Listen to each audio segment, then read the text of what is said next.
Imaginez un monde où Noël est interdit. Oui, vous avez bien entendu, interdit. Eh bien, sachez que ce n'est pas de l'imagination puisque ça a été le cas en Écosse pendant près de 4 siècles.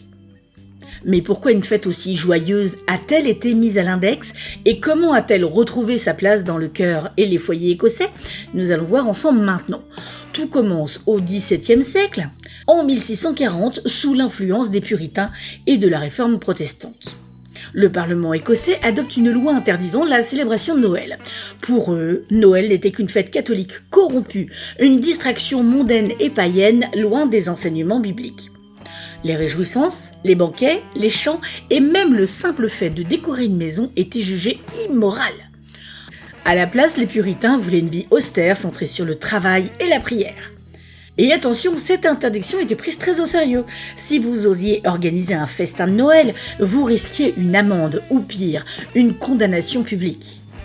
Le résultat, c'est que pendant des siècles, Noël a été une journée comme les autres en Écosse, une simple date sur le calendrier.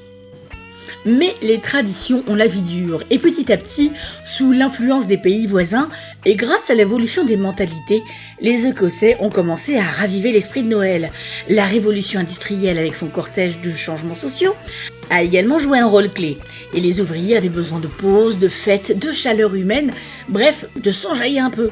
Puis en 1958, Noël a officiellement été déclaré jour férié en Écosse, marquant la fin de cette longue parenthèse bien puritaine.